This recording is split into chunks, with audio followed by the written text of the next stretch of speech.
The harbour of Boston stretched grey and endless beneath an October sky, and Bridget Carlisle watched the ships arrive as she had watched them every morning for the past 11 months, with a mixture of dread and desperate hope that made no logical sense whatsoever. She stood at the window of the Prescott family's elegant townhouse on Beacon Hill, her hands folded carefully at her waist, her dark hair pinned with the severe practicality expected of a governess in a respectable American household.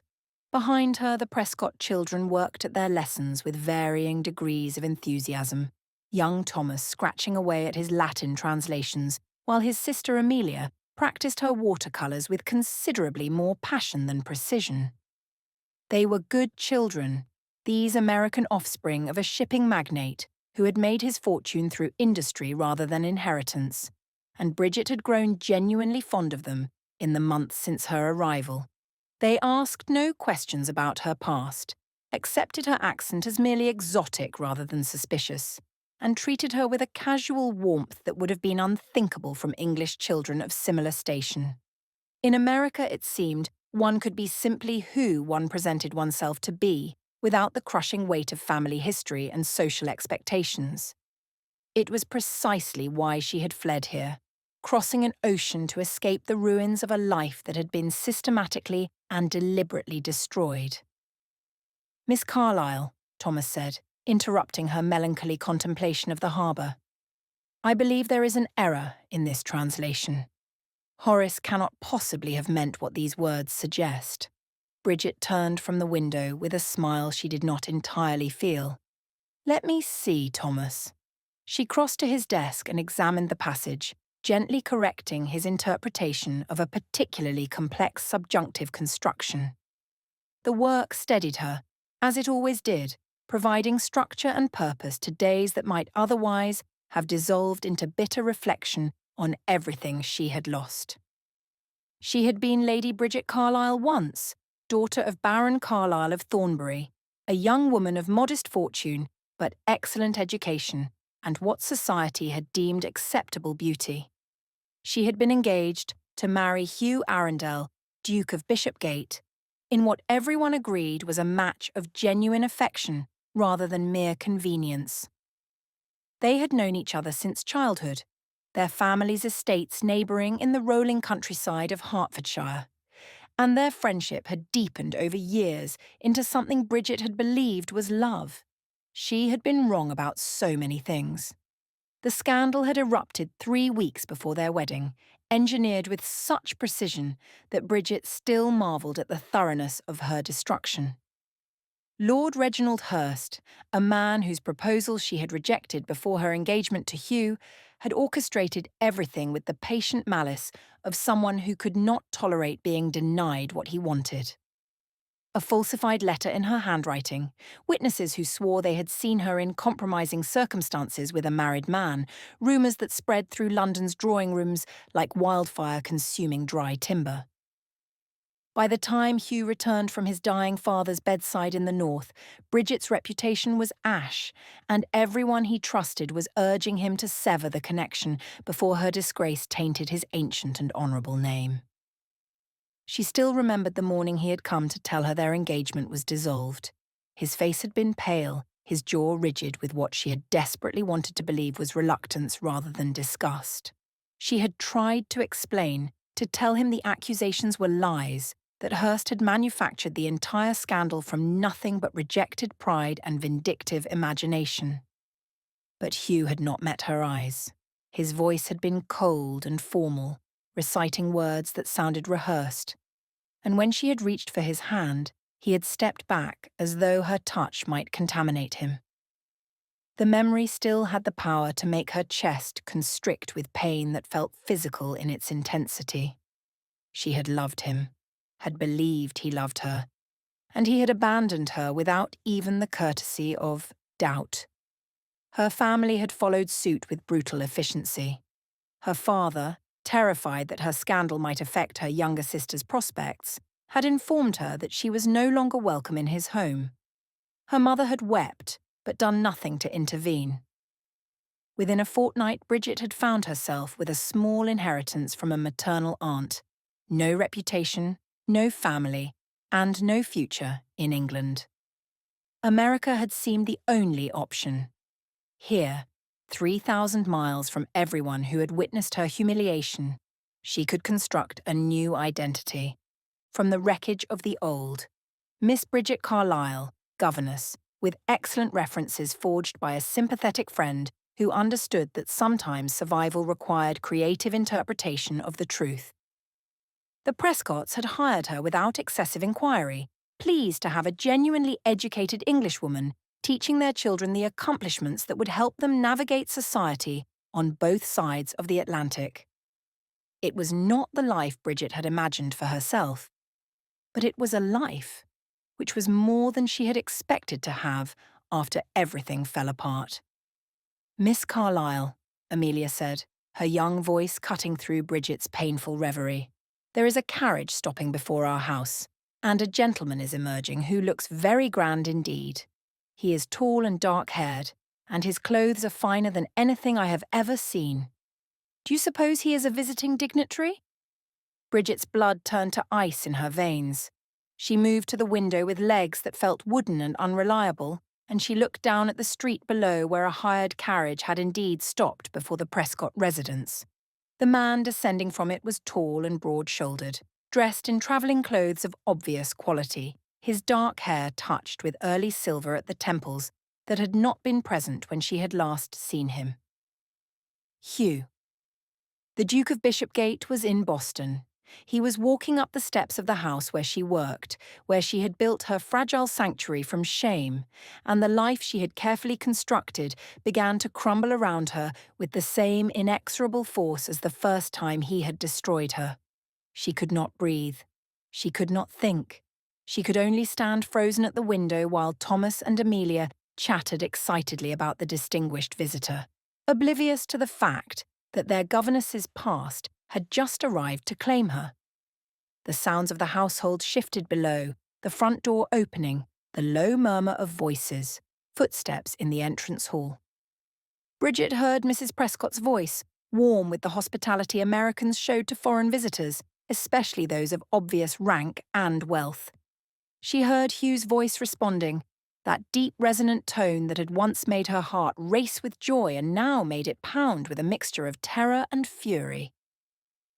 "Miss Carlisle," Thomas said with growing excitement, "I believe the gentleman is asking for you."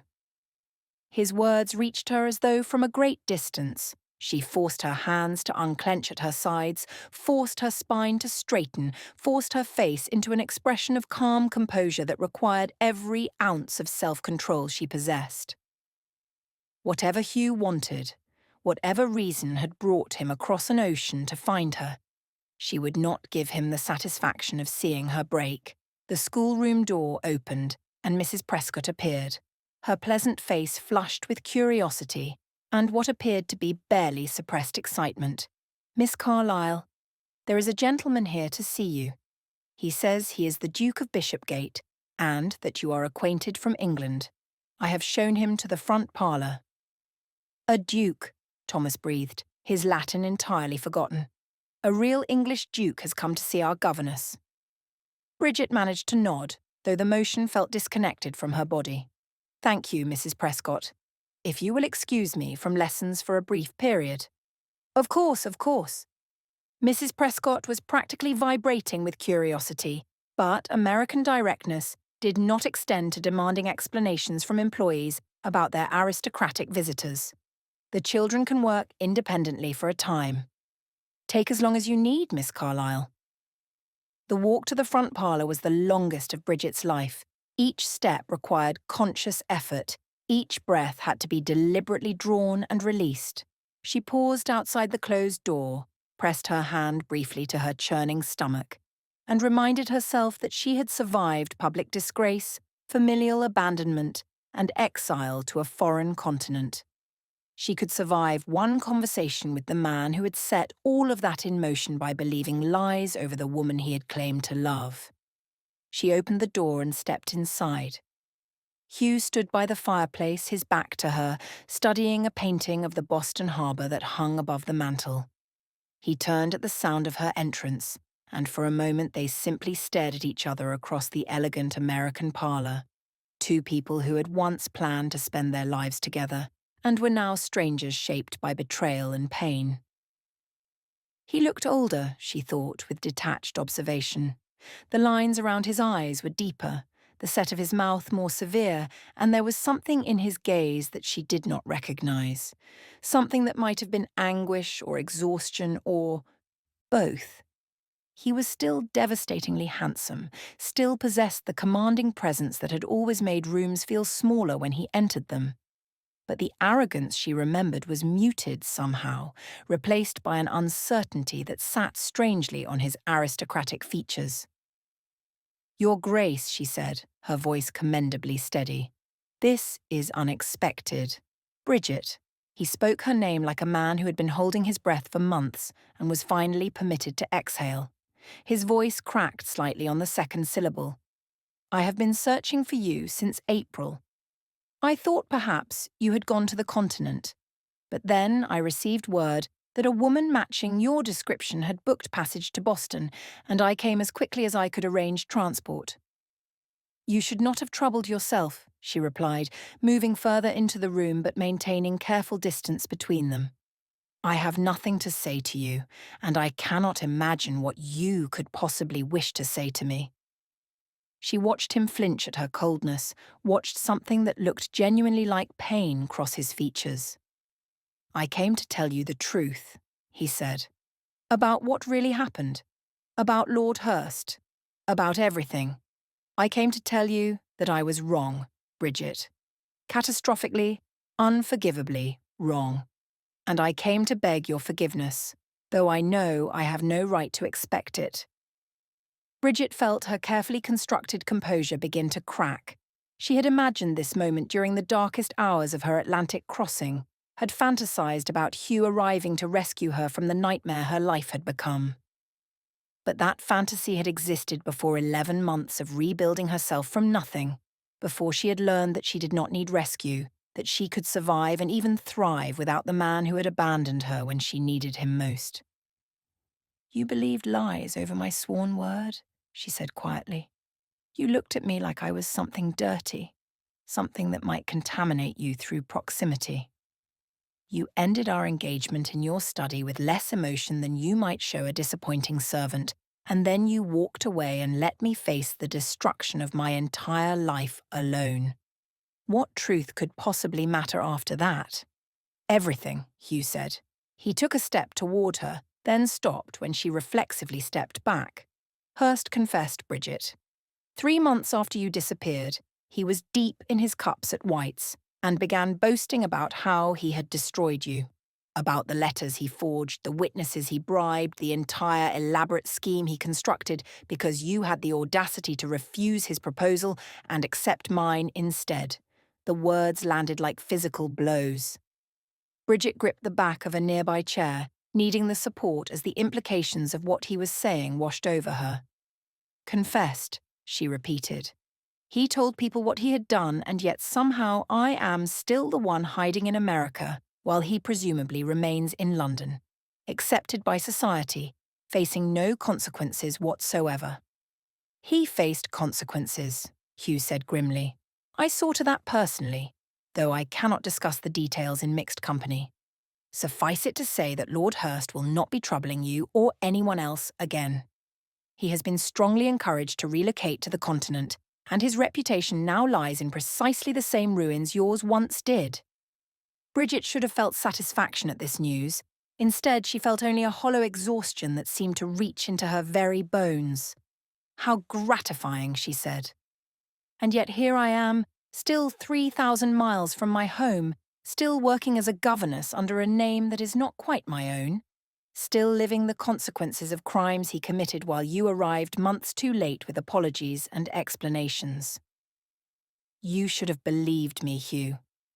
When I told you I was innocent, when I begged you to trust me, you should have believed me." "I know." His voice broke on the words. "God, Bridget, I know. I have thought of nothing else for months.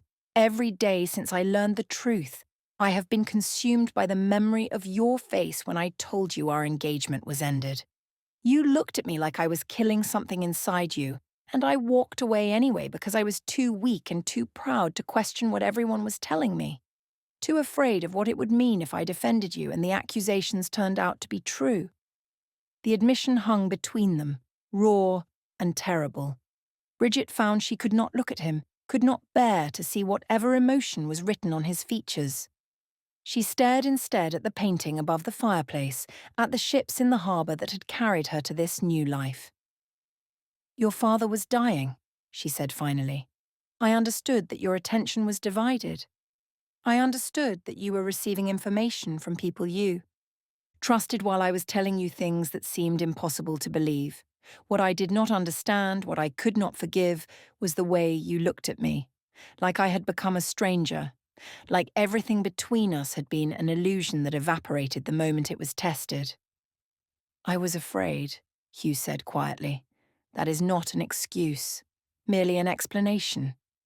I had spent my entire life being told that the dukedom must be protected above all else, that personal feelings were secondary to duty and legacy and reputation. When the scandal erupted, everyone I trusted was telling me that defending you would be catastrophic, that I would be destroying everything my family had built for generations, and I listened to them instead of listening to you. I chose fear over faith, and I lost you because of it." Bridget finally turned to face him. His grey eyes were bright with unshed tears, his aristocratic composure shattered in a way she had never witnessed before. The Duke of Bishopgate, one of the most powerful men in England, was standing in an American parlour with his heart bleeding visibly for anyone to see. "Why did you come here, Hugh?" she asked. "What do you want from me?" "I want you to come home," he said simply. "I want to marry you, as I should have married you 11 months ago. I want to spend the rest of my life proving that I can be the man you deserved, the man who should have defended you from the beginning instead of abandoning you to face the wolves alone." She laughed, and the sound was bitter enough to make him flinch. "You want me to return to England and marry you after everything that happened. You want me to walk back into society as your Duchess, facing every person who whispered about my disgrace, relying on your protection as though you had not already demonstrated how easily that protection can be withdrawn."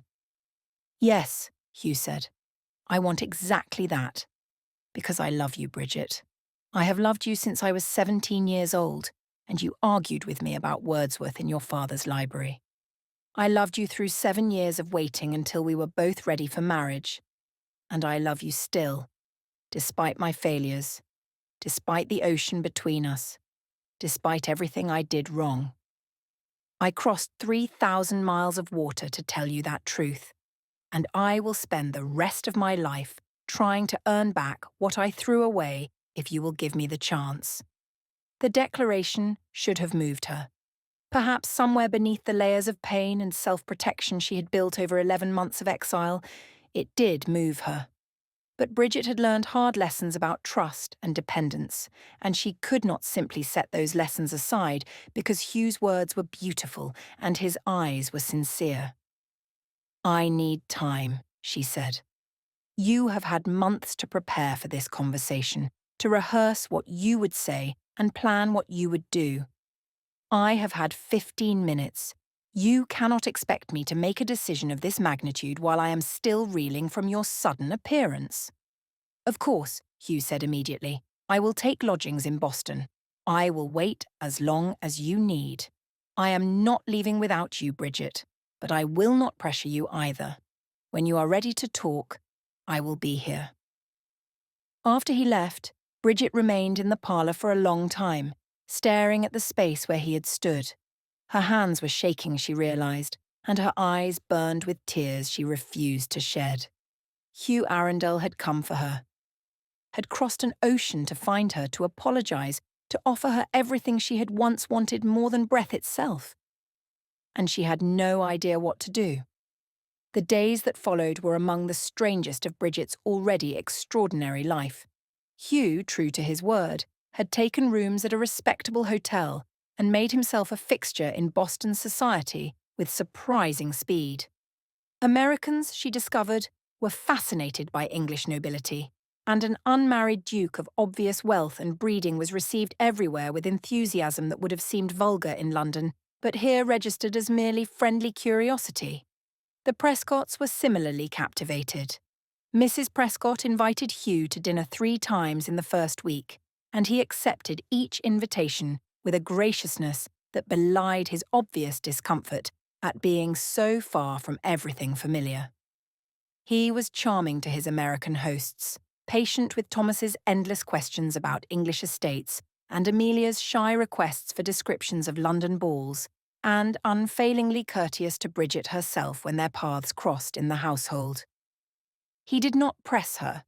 He did not demand answers or issue ultimatums or try to overwhelm her resistance with grand gestures.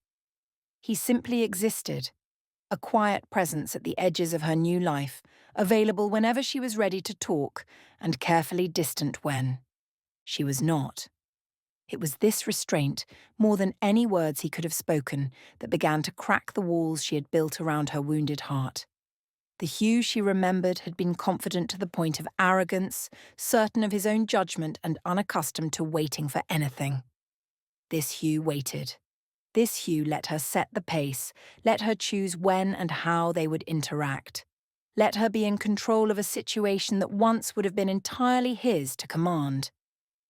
On the 10th day after his arrival, Bridget agreed to walk with him along the harbour. The October air was crisp, carrying the salt and industry of a busy port, and they moved in silence for several minutes before she finally spoke. "Tell me about Hurst," she said. "About how you discovered the truth and what happened afterward." Hugh's jaw tightened visibly. 3 months after you left, I was at my club when I overheard him boasting to a group of friends. He was deep in drink and feeling invincible, apparently, because he described the entire scheme in detail. The forged letters, the bribed witnesses, the systematic campaign of whispers he orchestrated throughout the season. He laughed while he told it, Bridget. Laughed about how easily he had destroyed you, how satisfying it had been to watch your engagement crumble, how he had won in the end even though you refused him. Bridget felt nausea rise in her throat at this confirmation of what she had always suspected. "And what did you do?" "I waited until the next morning when he was sober," Hugh said, his voice flat with suppressed fury. "Then I visited him at his home and made it very clear that he would confess publicly to what he had done, relocate to the continent permanently, and never speak your name again. The alternative was a duel, which I made clear I intended to win by whatever means necessary. He chose confession and exile." "A duel?" Bridget repeated. "You challenged him to a duel for my honour 3 months after you publicly accepted the lies he told about me." "The irony is not lost on me," Hugh said quietly. "I should have challenged him from the beginning. I should have demanded proof of the accusations, should have investigated the sources, should have trusted the woman I had known my entire life over strangers with obvious motives. I did none of those things, and by the time I tried to make it right, you were already gone." They walked in silence for several minutes, past merchants and sailors, and the bustling commerce of a city that cared nothing for English scandals or aristocratic dramas. Bridget found the anonymity comforting in a way that surprised her. Here, she was simply a woman walking with a man, their history invisible to everyone they passed. "You could have sent a letter," she said eventually. "When you discovered the truth, you could have written to me rather than crossing an ocean yourself." "I did write," Hugh replied. "Several letters, in fact, sent to every contact I could think of who might know your whereabouts. But you had hidden yourself too well. It took months just to confirm you had come to America, and even then I had no address, no certainty. I decided that if I was going to ask for your forgiveness, I needed to do it in person. I needed you to see my face when I admitted what I had done wrong." She stopped walking and turned to face him. The harbour stretched behind him, grey water meeting grey sky, ships moving slowly toward their berths. His face was earnest and anxious, stripped of the cool composure she remembered, and for the first time since his arrival, Bridget felt something other than anger and pain when she looked at him. "I have built a life here," she said. "It is not the life I expected, but it is mine. I wake each morning knowing who I am and what I am worth, and I do not owe that knowledge to anyone's protection or approval. The Bridget who left England was broken and desperate. The Bridget standing before you now is neither of those things." "I can see that," Hugh said softly, "and I am glad for it, truly. You deserve to discover your own strength, even if the circumstances that forced that discovery were monstrous. But I am hoping, praying really, that the Bridget standing before me might find room in her rebuilt life for someone who failed her terribly but loves her completely, who came not to rescue her because she clearly needs no rescue, but to ask if she might consider giving him the second chance he does not deserve." "Do you understand what you are asking?" Bridget demanded. "You are asking me to return to England, to face every person who believed those lies, to build a life in a country where my disgrace is common knowledge. You are asking me to trust you again after you demonstrated so devastatingly that your trust could be withdrawn at any moment based on nothing more than malicious gossip." "I am asking all of those things," Hugh agreed. "And I am offering in return my name, my fortune, my title, and my complete and unconditional love for as long as I draw breath. I am offering to stand beside you while we face society together, to make it absolutely clear that you are my chosen wife and that anyone who speaks against you speaks against me. I am offering to spend the rest of my life proving that I have learned from my failures, that I will never again choose fear over faith." He reached out and took her hand, and Bridget did not pull away. His fingers were warm against hers, familiar in a way that made her chest ache with memories of everything they had shared before the scandal tore them apart. "I cannot promise that I will never fail you again," he continued quietly. "I am human, and humans make mistakes. But I can promise that I will always fight for you, always believe you, always choose you over duty or reputation or fear. I can promise that if you give me this chance, I will spend every day of our lives together, earning the trust I threw away." The wind off the harbour was cold, carrying the first hints of the New England winter to come. Bridget looked at Hugh's face, at the hope and terror warring in his grey eyes, and she thought about everything she had survived to reach this moment. She thought about the life she had built in Boston, the independence she had discovered, the strength she had found within herself, and she thought about the life she might build with him if she was brave enough to try. "I need more time," she said finally, "not because I do not believe you, but because I need to be certain that my decision is mine, not just a response to your persuasion. I need to know that I am choosing you because I want to, not because you have caught me off balance with grand gestures and beautiful words." Hugh nodded, though she could see the effort it cost him to accept more waiting. "However long you need, I will be here." They turned and walked back toward the Prescott house, and Bridget found that she was still holding his hand. 2 weeks later, they had fallen into a pattern that was neither courtship nor friendship, but something in between. Hugh called at the Prescott house most afternoons, joining the children for their lessons in a way that transformed the schoolroom from a place of quiet study to one of lively discussion. He had a gift for explanation that surprised Bridget, a way of making even Latin grammar seem interesting through stories of Roman senators and military campaigns. Thomas adored him. Amelia was rapidly developing what appeared to be her first genuine crush, and Bridget found herself looking forward to his visits with an anticipation she tried not to examine too closely. They walked together daily along the harbour or through the autumn-bright streets of Boston, talking about everything except the decision that hung between them. Hugh told her about the estate he had inherited from his father, about the improvements he had made, and the challenges he still faced.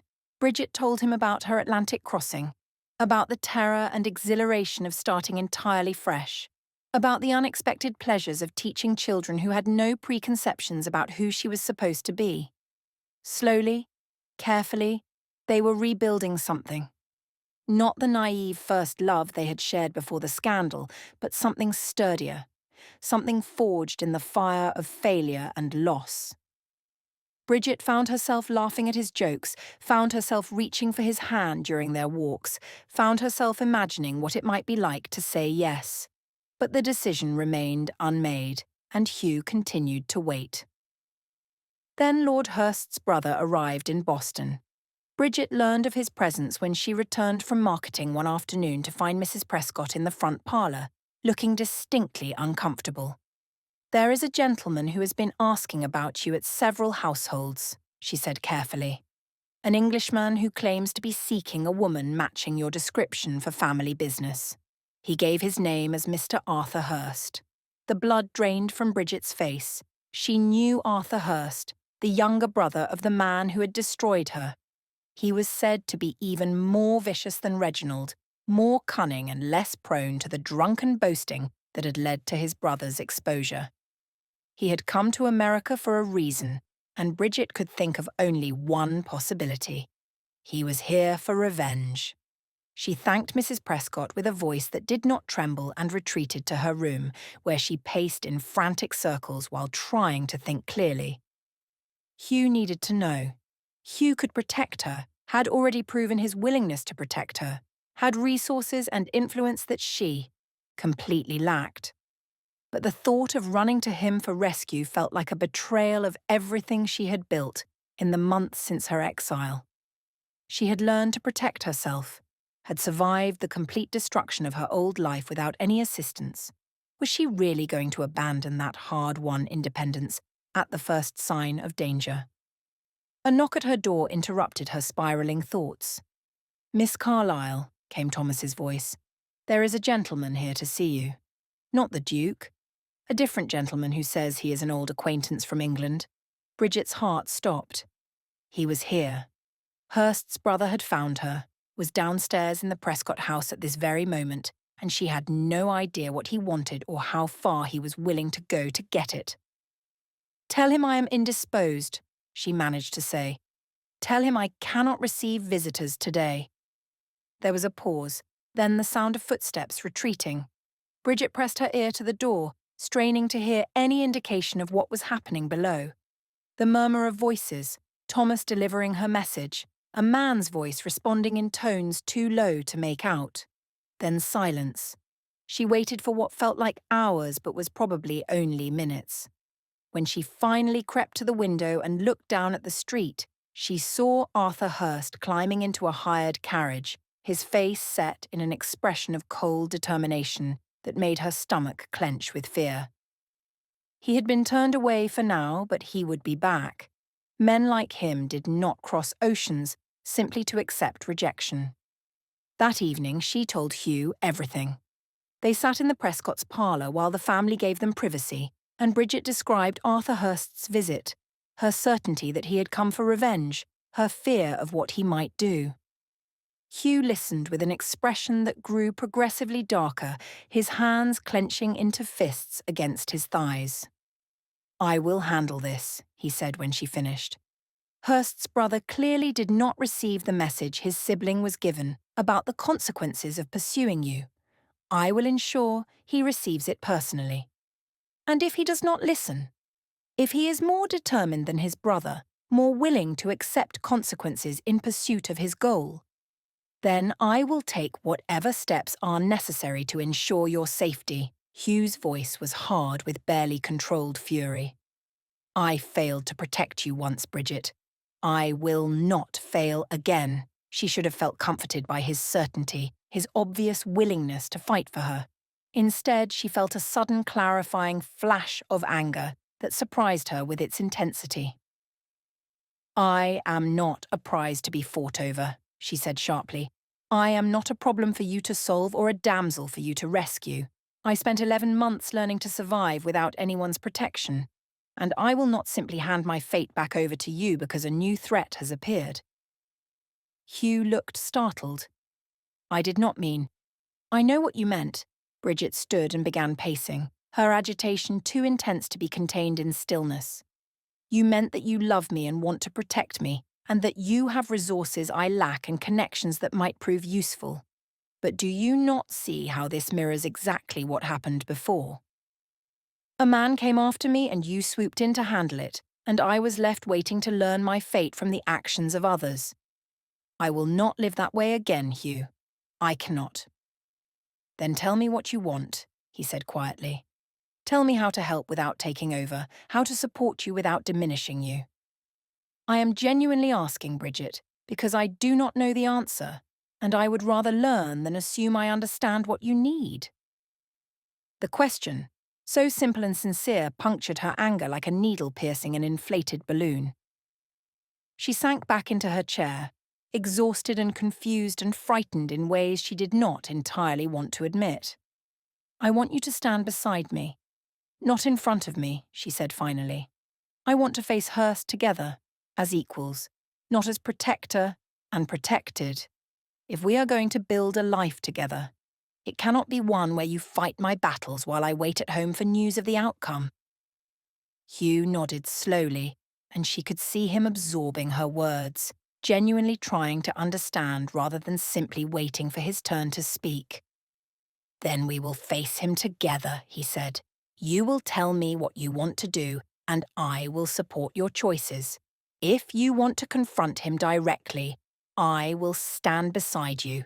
If you want to use legal channels, I will provide whatever resources that requires. If you want to leave Boston entirely and start fresh somewhere else, I will follow wherever you go. But I will not make decisions for you, Bridget. Not ever again. It was, she realised, exactly what she needed to hear. Not promises of protection or assurances that he would handle. Everything, but a genuine commitment to partnership, to respecting her agency even in crisis. This was not the Hugh who had abandoned her 11 months ago, the man who had let others make decisions about their relationship while she waited helplessly for the verdict. This was someone different, someone who had learned from his failures and was genuinely trying to become the man she needed him to be. I want to confront him, she said, the decision crystallizing as she spoke. I want to look him in the eye and tell him that his brother failed to destroy me, that I survived and thrived, and that no amount of pursuit will change that. I want him to see that I am not afraid of him. Then that is what we will do, Hugh said simply. They found Arthur Hurst at his hotel the following morning, a modest establishment near the harbour that catered to travelling businessmen. Bridget had spent the night rehearsing what she would say, preparing for every possible response, and Hugh had listened without interruption, offering only occasional observations about strategy. When they arrived at the hotel, she felt something she had not felt since leaving England. Genuine control over her own narrative. Hurst received them in the hotel's small sitting room, his thin face registering surprise at their appearance. He was younger than his brother, perhaps 30, with the same calculating eyes and the same air of entitled malice. Miss Carlisle, he said, his voice carrying poisonous courtesy. How delightful. And your Grace, I had heard rumours you were in Boston. But I confess I did not believe them. The Duke of Bishopgate, chasing after ruined goods. How very romantic. Bridget felt Hugh stiffen beside her, but he did not speak. He was keeping his promise, letting her lead. Mr. Hurst, she said, her voice steady. I know why you are here, and I want to be very clear that you will not succeed. Your brother destroyed my reputation through lies and manipulation, and I will not give you the satisfaction of destroying what I have rebuilt. Hurst's expression flickered with something that might have been surprise. My brother was publicly humiliated and exiled because of you, he said coldly. Our family name was dragged through precisely the mud he intended for yours. Someone must answer for that disgrace. Your brother created his own disgrace through criminal actions, Bridget replied. He forged letters, bribed witnesses, and systematically destroyed an innocent woman's reputation because she had the audacity to refuse his proposal. If your family name has suffered, the fault lies entirely with him. But he was punished because of you, Hurst insisted, his veneer of courtesy cracking to reveal genuine rage beneath. Because you somehow convinced the Duke that you were innocent, when everyone knows what you really are. What am I, Mr. Hurst? Bridget stepped closer to him, refusing to be intimidated. Tell me precisely what everyone knows about me. Go on, say the words out loud in front of witnesses, and let us see how they stand up to scrutiny. Hurst's mouth opened and closed several times, but no words emerged. The accusations that had seemed so damning in the hothouse atmosphere of London society sounded absurd when spoken plainly, especially now that his brother's confession had exposed them as fabrications. You cannot prove any of it, Bridget continued relentlessly, because none of it was true.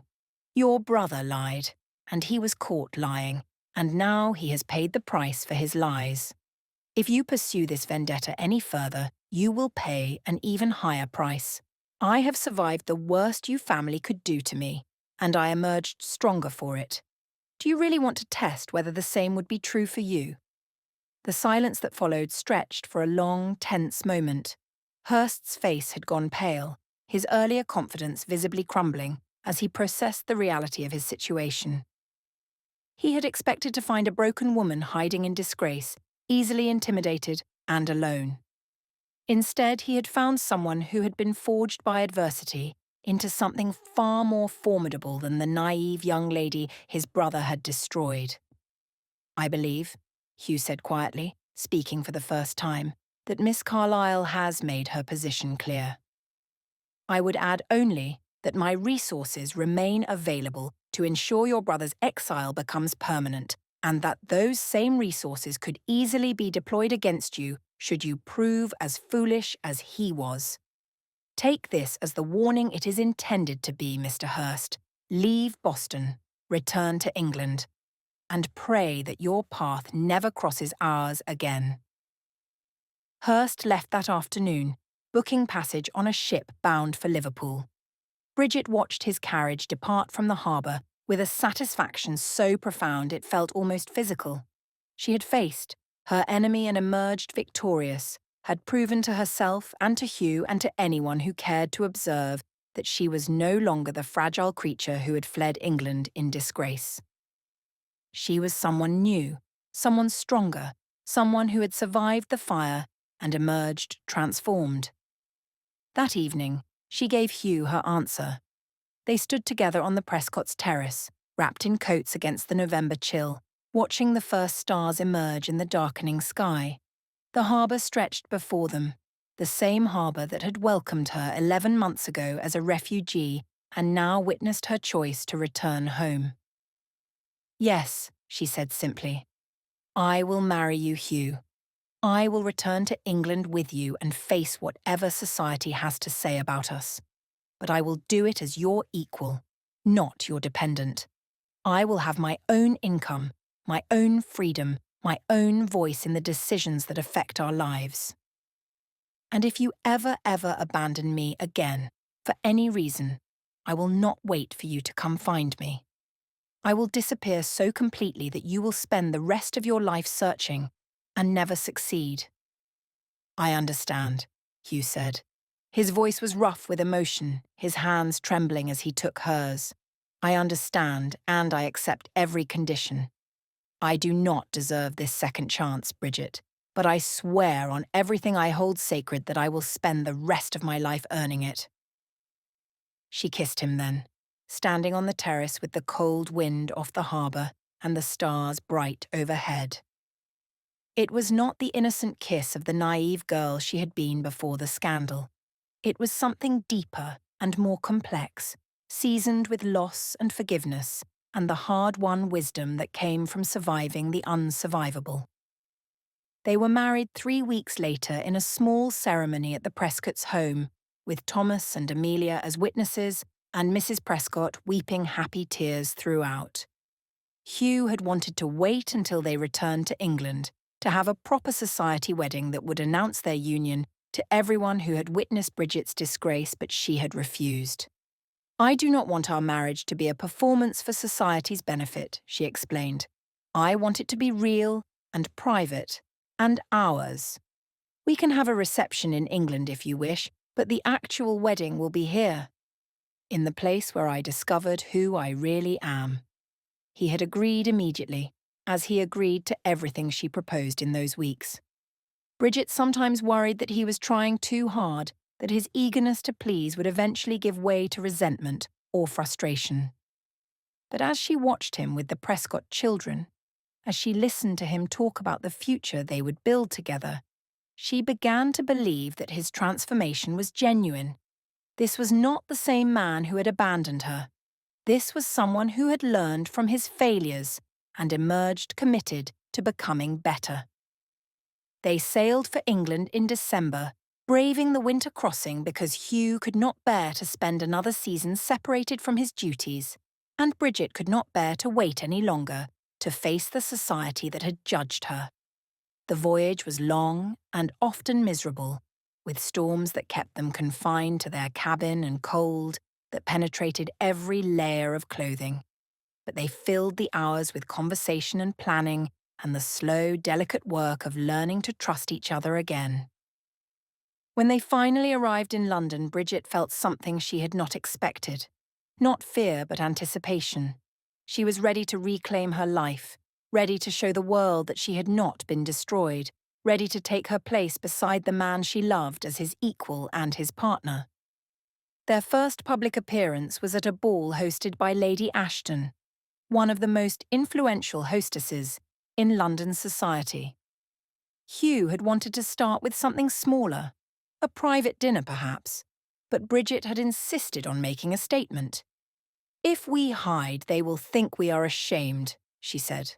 "We will walk in together, heads high, and let them see exactly what they are dealing with." The ballroom fell silent when they entered. Bridget could feel hundreds of eyes upon her, could sense the whispered conversations and the barely concealed speculation.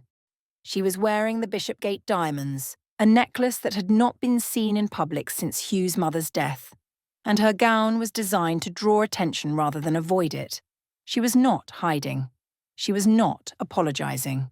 She was announcing her return in terms that no one could misinterpret. The silence stretched for what felt like an eternity. Then Lady Ashton herself crossed the room, her face arranged in an expression of deliberate welcome. "Your Grace," she said, addressing Bridget with the title she had so recently acquired. "How delighted we are to see you. I trust your journey from—" America was not too arduous. One by one, the other guests followed their hostess's lead. Some were clearly reluctant, their greetings stiff with barely concealed disapproval, but others seemed genuinely pleased to welcome her back. Bridget navigated the evening with the skills she had honed in the years before her disgrace, making conversation and accepting congratulations and pretending not to notice the whispers that still followed her progress through the room. Beside her, Hugh was a constant presence, his hand at her back, his eyes warning away anyone who seemed inclined to challenge her return. But he did not speak for her, did not answer questions she could answer herself, did not position himself as her protector in ways that would diminish her agency. He was her partner, exactly as she had demanded, and the relief of that reality was almost overwhelming. By the end of the evening, Bridget knew they had won. Society had accepted her return, grudgingly in some cases, but definitively. The Duchess of Bishopgate could not be shunned, not when the Duke so obviously supported her, and slowly the narrative of her scandal would shift from ruined woman to wrongfully accused. In 10 years, probably no one would remember the details, only that there had been some sort of misunderstanding that was later resolved. It was, she reflected as they departed the ball, almost exactly the outcome she had once dreamed of, back before she understood how little society's opinion actually mattered. She had Hugh's love, his respect, his genuine partnership. She had proven her own strength and resilience. She had faced her enemies and emerged victorious. Everything else was simply decoration, pleasant to have but not essential to her happiness. They returned to Bishopgate House that night, the ancient estate that was now her home, and stood together on the terrace watching the winter stars wheel overhead. The same stars had shone over Boston Harbour, Bridget realised, over the ocean she had crossed twice, over the convent where the Prescott children were probably sleeping at this very moment. The world was larger than she had ever imagined before her disgrace, and her place in it was more secure than she had ever dared to hope. "I love you," Hugh said quietly, his arm around her shoulders, his breath warm against her hair. "I know I say it too often, and I know that words mean little compared to actions, but I want you to hear it anyway, as often as I can find reason to say it. I love you, Bridget, today and tomorrow, and for every day after that, until death parts us and probably beyond. I love you too," she replied, "and I forgive you, Hugh, truly and completely. Not because what you did was acceptable, but because we have both been changed by it, and the people we have become are stronger for having weathered the storm." He held her closer, and she leaned into his warmth, and together they watched the night deepen around them. Their story had begun with scandal and separation, with lies and betrayal and exile. But it was not ending there. It was ending with love, hard-won and deeply tested. Love that had crossed an ocean and faced down enemies and emerged stronger for every challenge it had weathered. Bridget thought of the frightened girl who had boarded a ship for Boston 11 months ago, desperate and alone, and certain her life was over.